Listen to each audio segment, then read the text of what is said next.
I just thought I'd make a quick video on something that I think it might interest a lot of people, but not sure though.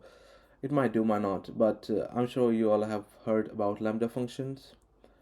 So, just to give you an overview, as you guys know, I've been working on a Python script that processes XML data. Basically, it takes the XML data from PDF from XML files and then inserts that into RDS system.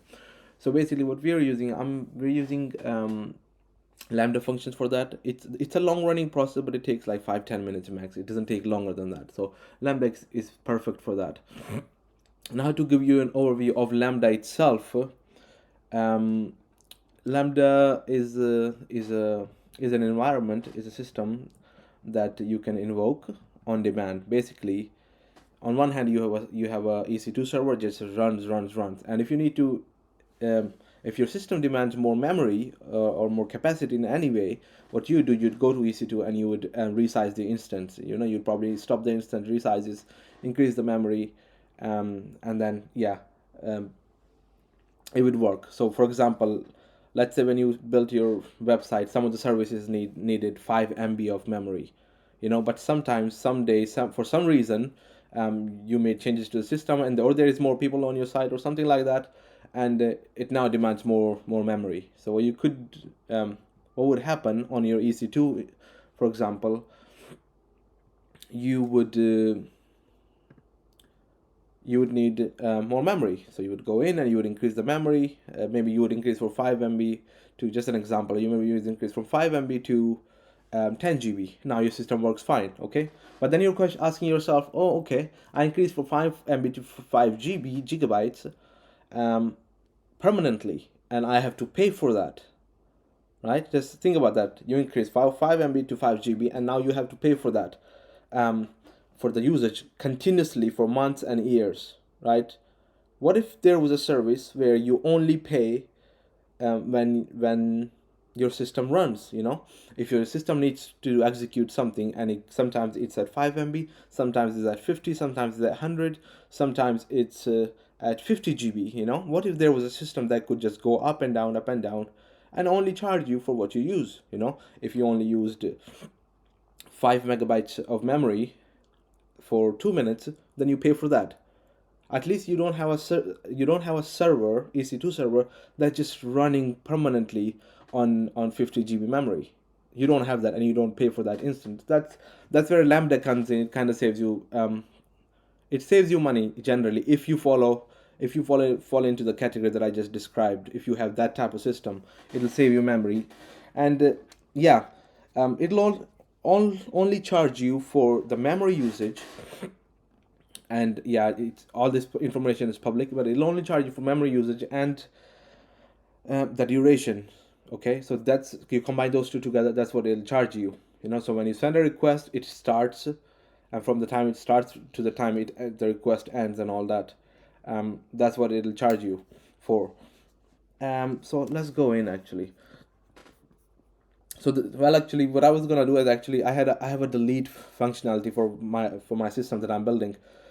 So the first part of the script obviously goes through XML, goes through each element, inserts the data into the database, into RDS system, and then once that's done, second part of the script runs the deletion process. So it goes through the stuff again, and then if there has been pieces of information that are missing in XML, like expired jobs or something, it'll delete that information from the database as well. So two scripts. The first one is already in Lambda function, and it's the second one that I need to add now.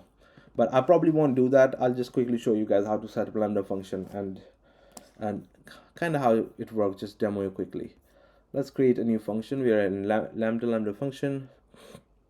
We do want to use blueprint for now. Here, there is plenty of blueprints you can use, but let's create function from scratch. Let's call it delete jobs. Yeah, delete jobs from RDS.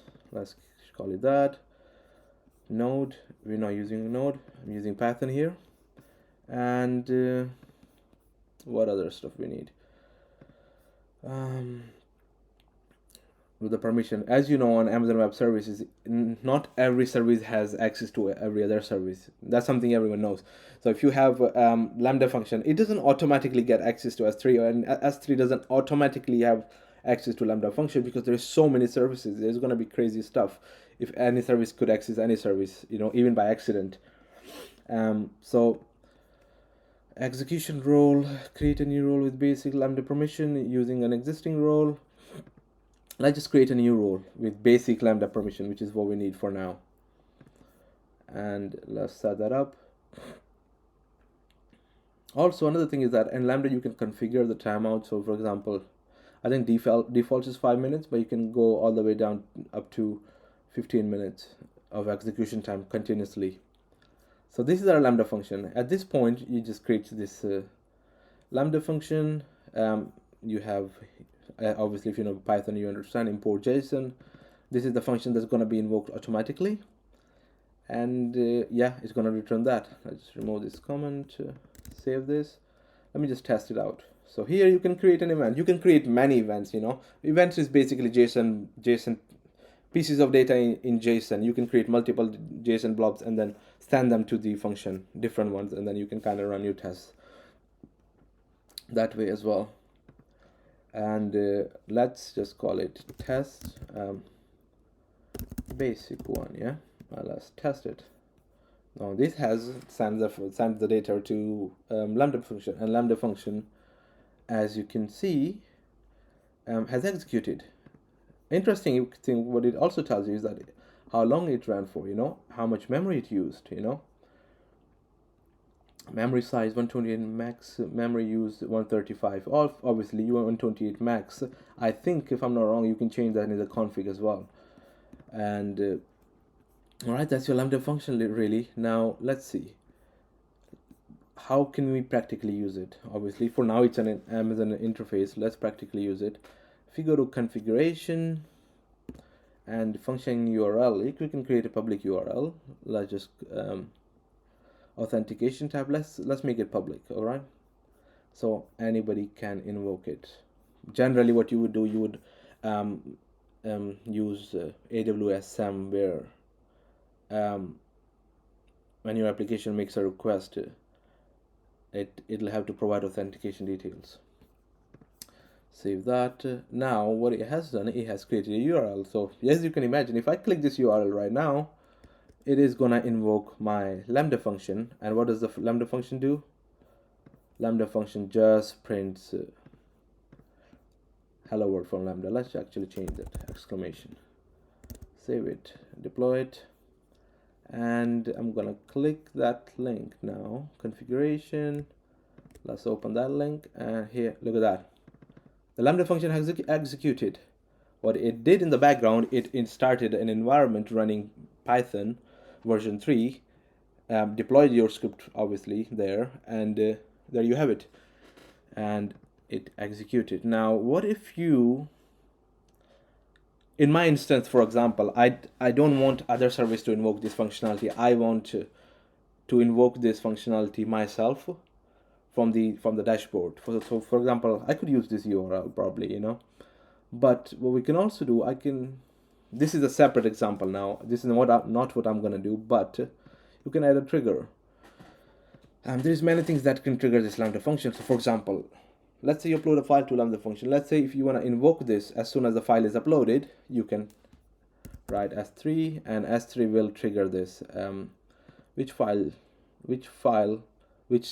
bucket does the file have to go to before this is invoked? Bucket S3. Let's call it client, this one, acknowledge that, and add that. Now you'll see how the interface changes here. It kind of implies that when you have something happens in the S3 bucket, when the file is uploaded, okay, so when the object is created, this function is going to trigger, right? So that can happen as well.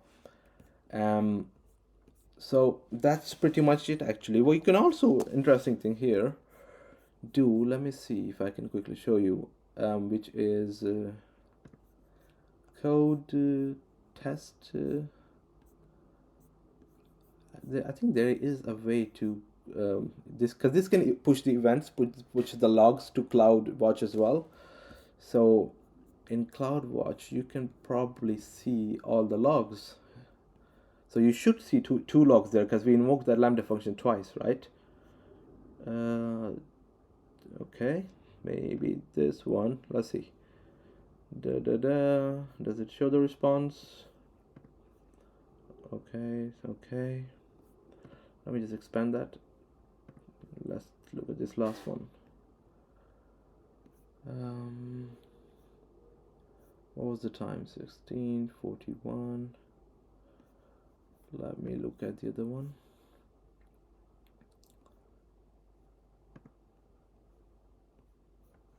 Let's search everything.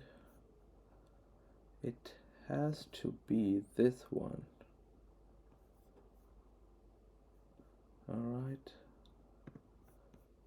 What does it give me any other information? It does actually. I'm not sure why it's not logging the output. Generally it does.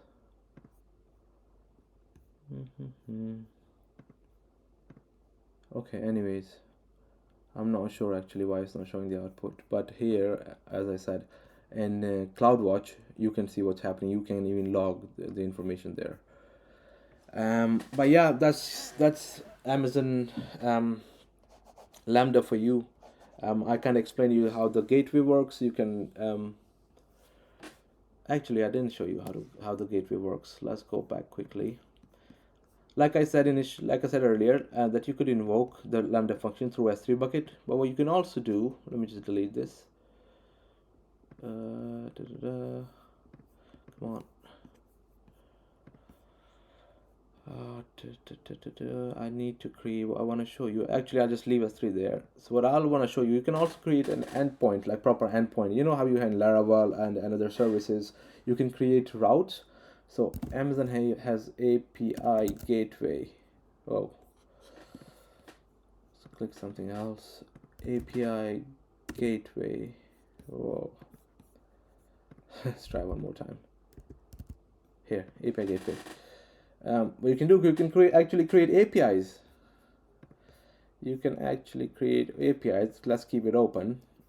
REST API, and here if you just save this, you have a new API endpoint which triggers the Lambda function. So you can actually have an application running elsewhere on for example, EC2 service, which could just invoke this API.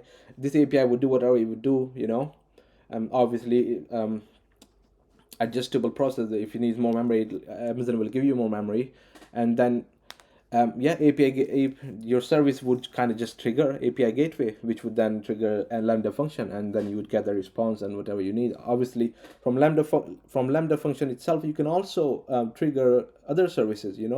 Towards the end, once it stops executing, when it is finished, you can execute other things as well. Obviously, for example, what you can also do is store data in RDS server. But there's an endpoint. It just created us. Let me just click here. API gateway stages. Let me just go in API. Click this one. As you can see, which is quite interesting, it can also allow you to. It also allows you to select the method type, right? Get, post, delete, patch, all that stuff. Here you can see method request. Obviously, nice interface actually. That's the API. It accepts any route. Nice. Anyways, if I go back here. The API is connected. Yeah. So that's the Lambda function for you. Obviously, in my case, I am probably gonna just keep the URL that Lambda function gives me, because I'm doing it for testing for now. And what will happen in my situation is that my local system is gonna trigger this Lambda function, and then Lambda is gonna go through the XML file, and it's gonna delete if the job's been expired or deleted from XML. It'll also delete them from the database, so they are not available on the front end.